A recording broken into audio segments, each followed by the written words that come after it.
I'm Madeline Blair, and I'm going to maybe throw a curveball at you because we've been talking about learning. Francisco, thank you. I thought about when it was that I finally discovered how to learn, because we don't teach our children how to learn. When you get to college, maybe they teach you how to learn. And finally, when you get into the PhD program, then, boy, you better learn, because then you have to also create knowledge.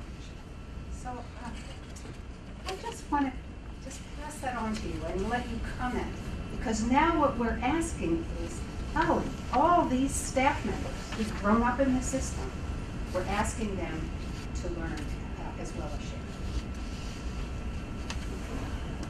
And to learn very differently. Yes.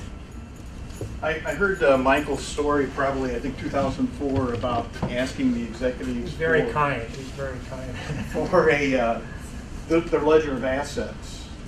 And I want to comment, I want to tie what Jim was talking about and then what the Dean's been talking about and what Frank Calabrese was talking about. We reached, there were 3 of us, we had 14,000 people in our community that were going to use our knowledge assets. And so how does 3 people even begin?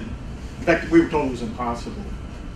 But we broke it down into pieces and we found natural organizations that were already there. So people were doing the work, so this wasn't new work. We're just bringing them to a new level of awareness about the work. Then we had the executives, because this wasn't a community, these were teams, because they had an objective if you use Stan's definition of teams versus communities. So this wasn't people that wanted to be together, these were people that were organizationally together and they were given a business objective. And they were domain specific. There were door from General Motors previously. There were door people and bumper people and wheel people and so on and so on. And they identified what we called a knowledge asset manager. Now those 3 words had a particular reason. We wanted to impress upon the company that knowledge was an asset. So we put that in the title. And people didn't want to be called coaches because they were afraid those jobs would go away. But to be called a manager, now this was a bump up because they weren't really managers and we were really abusing the word in GM's organization structure. But the worker guys and gals that were the experts in their teams, they grabbed a hold of those words. So knowledge asset manager became our specialist. And when I heard this idea about what's your asset ledger, we created a learning process, not for people. This is my big pet peeve. How does a company learn? All the people go away. This asset that Michael's talking about should still be there. And a new set of people could come in with their tacit knowledge and leverage and innovate off of that, those assets. So each of these teams, and there were 250 of them, is that right? No, 250 experts. There were about 33. Yeah, I guess there were 250 teams. Because some of the centers would break up into 10 teams. So you'd have the door hinge and the door pin and the door handle. They were all part of the door community. They actually created their ledgers. And we broke that intellectual capital ledger down into 3 areas. It was know-how, intellectual properties, and then we added intellectual exchanges. So those are the natural forums that people would exchange information in. So when anything was learned that was new in the company, any new knowledge that was created from a study or from outside research, or a lesson, the prevention to a lesson, something that went wrong and was corrected, they would bring those back to the appropriate communities. And because they had a ledger, they could go through and say, oh, this needs to be fixed, and that needs to be fixed, and this needs to be fixed. And they were actually managing what I would call it was enterprise learning. So all the things we've been talking about are not theoretical. They have been applied, and they do absolutely work.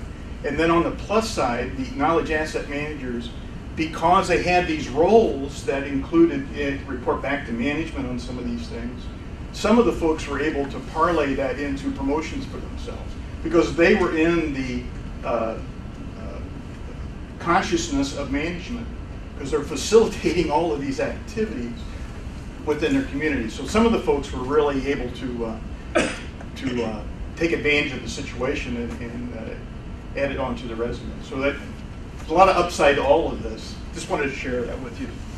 Steve, is that still in effect, or does it? Yeah, thanks. I retired from General Motors in 2008, and I'm quite excited to say, as the company went through bankruptcy and back out of bankruptcy, everything that we had put in place stayed in place. The level of use, the 14,000 engineers, about 10,000 now.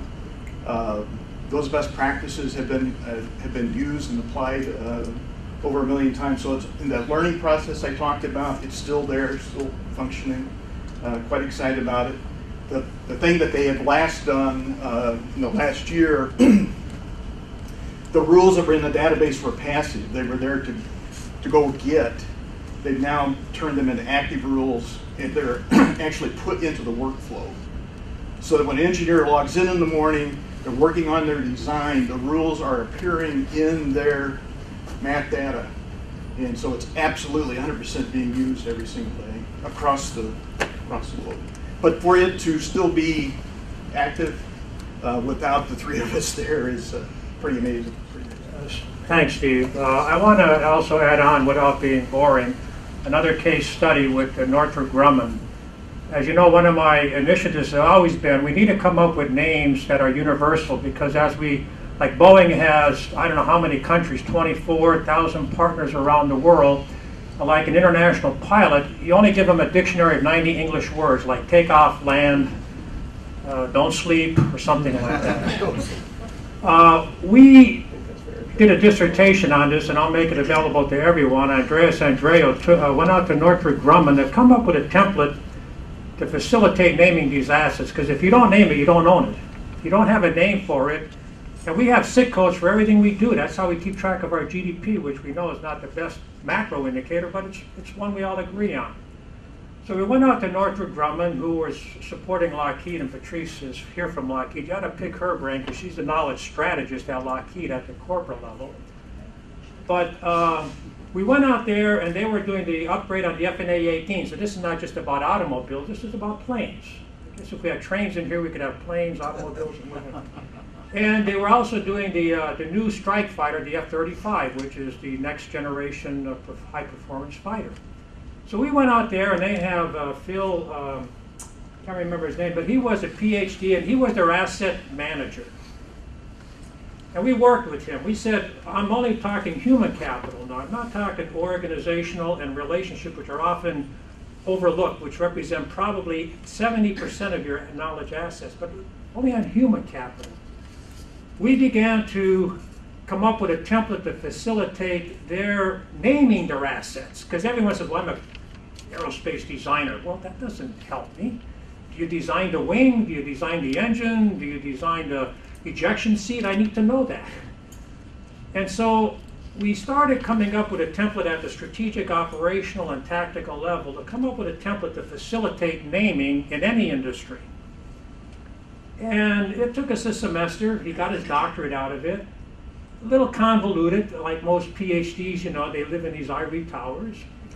But I think the endorsement of the senior vice president, general manager, that said, this is the first time I have ever had transparency on my human capital assets. And as a result, he can check input, process, output, the contributions a little better, not 100%, because we all know knowledge workers, it's hard to define what productivity means except through the output or the results. So, but he had a better name for them, and everyone else recognized how much they were worth. Because most of us, like Carlo Odell says, if you only knew what we know, or Luke Platt from Hewlett Packard, if we only knew what we know, we would be 3 times as more profitable. He used a dirty word, profitable, return on assets. So that's another case study.